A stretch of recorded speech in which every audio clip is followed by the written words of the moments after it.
Thank you for joining us on the Word of Encouragement here on this Tuesday. Today I'd like to go to the prophet Jeremiah. I admire this prophet. What a difficult role he had to play as far as God's will for him. In his earlier life, he saw the great King Josiah and his walk with God.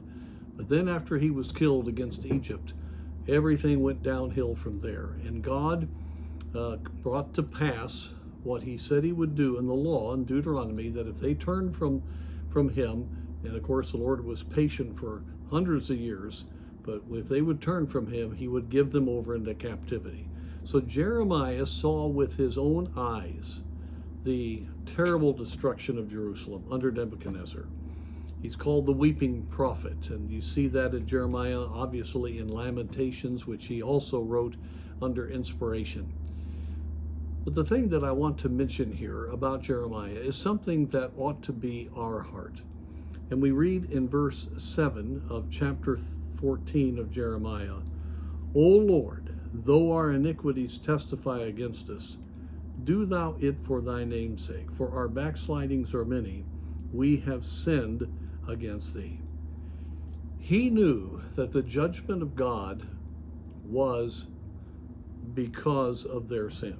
He said not just them, but he said himself even.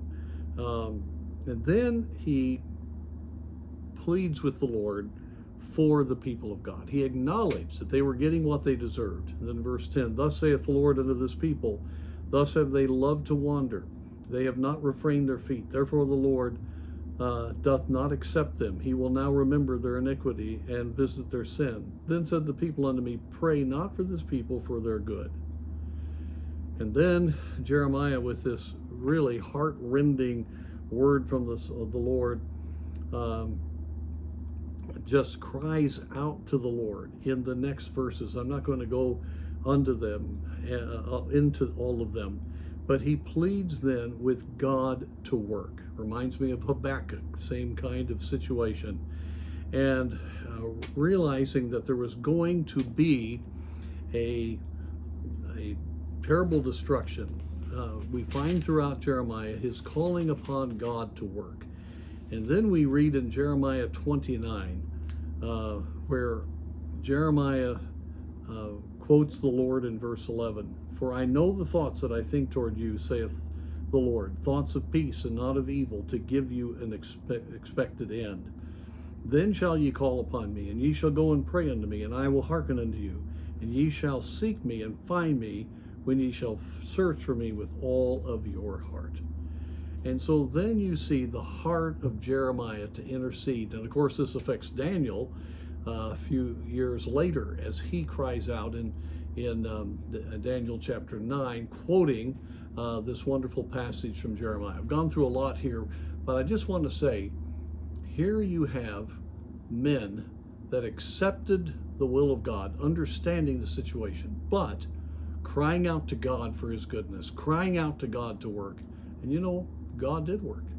He heard the prayer of Jeremiah. He heard the prayer of Daniel. 70 years after the captivity, they came back. God continued to bless. The Messiah came. Many were delivered. Thousands of Jews were saved. And of course, the millennium is coming. And so may God help us in our country as we see inevitable judgment coming.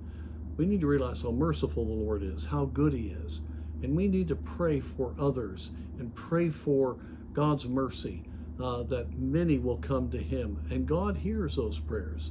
And above all, when we pray that way, we can go from being discouraged to be encouraged because of the love of God.